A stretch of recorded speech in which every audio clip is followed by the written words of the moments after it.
naturopath looks at the gut. I don't care what you walk in my door with. I always tell them all roads lead to the gut. That's one of our kind of taglines that naturopathy use.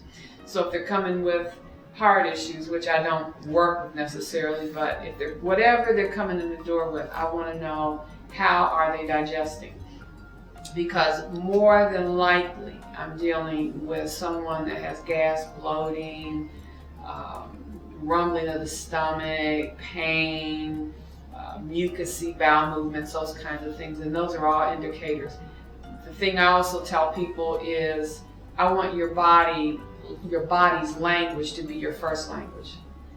I have people from Romania come in, Hispanic, Latinos, that kind. I said, no matter what language you speak, whatever your first language is, it should be your body's language. You should understand. So I'm kind of a translator. I just teach them what their body's saying, and I can't do the work for them. That's usually, I call it popping the clutch. I'm a coach. I get behind you and I kind of push you along.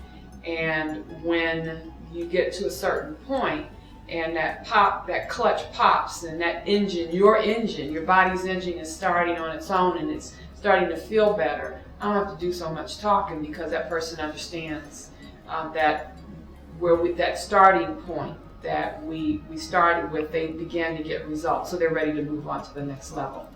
So we look at those things and then we determine based on the color, the consistency, the frequency, if we need to assist the body in helping it along. Sometimes it's a simple thing as a person. Typically, I find very, very often a person has a sensitivity to a food.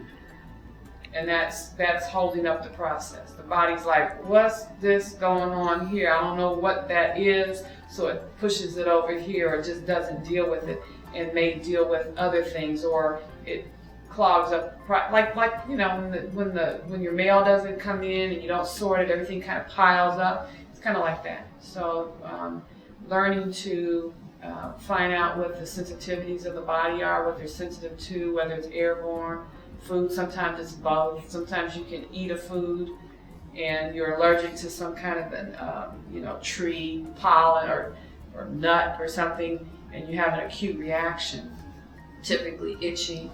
And it's seasonal. So I usually have people tend to look at a food that they may avoid eating a food during certain times of the year, or lay off the dairy, especially when they're stressed, because they may not be absorbing or digesting it very well. And so just learning to avoid foods helps with skin eruptions or skin and scalp issues. Okay, so until the next time, be well.